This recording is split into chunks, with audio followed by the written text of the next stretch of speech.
Hey there, and welcome back. Today we are going to talk about a few ways that you are messing up your deadlift, as well as how to fix these issues. No, we are not talking about issues involving your back. You already know, being the intelligent individual that you are, that the deadlift is a back exercise and it is used to get, among other things, your back stronger. So you already are aware of the importance of having a flat, tight, rigid back. So we're not talking about that. We're going to talk about a few other ways that you are messing up your deadlift bad. Michael Jackson bad. So let's get to it. Number one, rocking forward in the setup for the deadlift. So you already know the 5-step setup for the deadlift, and if you don't, we'll link to the video below. But it's stance, grip, shins, chest, pull. Usually when someone's balance gets forward, when they get onto the balls of their feet, it usually happens in step 2 when they bend over to take their grip on the bar, or it happens in step 3 when we bring our shins to the bar. Remember, mid-foot balance is assumed in the setup for the deadlift. In fact, it's assumed for all lifts with the notable exception of the bench press. It's assumed in life, right? You balance on the middle of your foot. We like that. We don't like to be on the balls of our feet or on our heels for any length of time. We like being balanced on the middle of your foot. So the way to fix this is when you bend over to grab the bar, cue yourself mid-foot. You can even over-cue yourself heels, but be careful with that. That's an over-cue. You don't actually want to be balanced on your heels, but you may find it a useful cue. If you're screwing up, if you're rocking forward on step 3, when you bring your shins to the bar, you are rocking forward to bring your shins to the bar. What you should be doing is bending your knees to bring your shins to the bar. So in that case, simply cue yourself, bend your knees. Specifically, bend your knees until the shins touch the bar.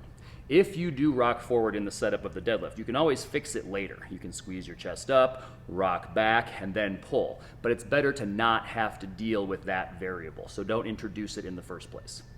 Number 2, bent wrists. When the bar is sitting on the floor, your wrists should not be bent backwards. They should not be in extension. Instead, your wrists should just be straight. In fact, this is actually related to error number 1, because if you have bent wrists, you are most likely resting. You're putting your weight on the bar, and this tends to screw up your balance. It tends to mean that your balance is a little bit forward, only you're not going to know it until later when you try to pull the bar up off the floor. So don't rest on the bar. Bent wrists are killing your deadlift. So how can you remember this? You can simply cue yourself straight wrists, or maybe long arms, or maybe even, be careful with this one, tension. Just a little bit of upward tension, so your wrist will be straight.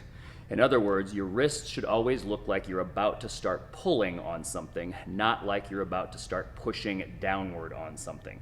Gravity does a nice enough job of that. You don't need to look like you're trying to push the bar down into the floor. Number 3, C, whatever.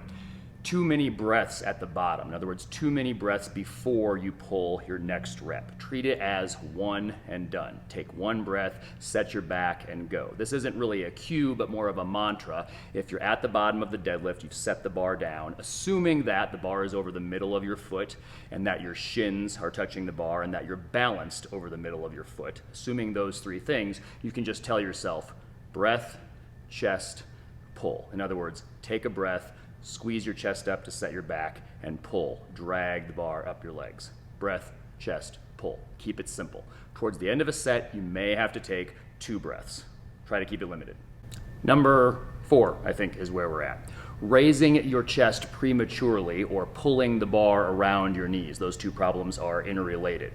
So when you start the deadlift, it is dominated by knee extension. In other words, your knees need to start straightening right away. Yes, the hip joint, if we want to be picky, the hip joint does start to open as well. In other words, your back angle does start to become more vertical right away, but it's dominated by knee extension. If you start raising your chest too much, if you think about raising your chest as you're pulling the bar up off the floor, you're going to pull around your knees. Your knees don't contribute effectively to raising the bar, and in fact, they get in the way of raising the bar because they are now an obstacle to a nice vertical bar path. So, some cues to help with this. Push the floor. Imagine that your body is stuck in place, and instead you are pushing the floor down away from you by straightening your knees.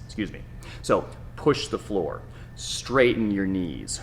Pull your kneecaps back or push your kneecaps back. Your knees aren't going to lock out right away. Don't worry about that. But the lift has to start with knee extension, with knee straightening. Lastly, number 5, I think, not using a hook grip or a switch grip or a mixed grip when you need to. When the weight gets heavy enough, grip will be a limiting factor, so don't let it be. Use a hook grip or use an alternating grip, an over-under grip. Not doing so is as dumb as not using chalk. Don't let grip be the limiting factor. The cue for this is don't be stupid. We hope these tips were useful, and if they were, please let us know. Hit the subscribe button or leave us a comment below or give us a thumbs up. We will see you next time, and as always, we hope this helps you get stronger and live better.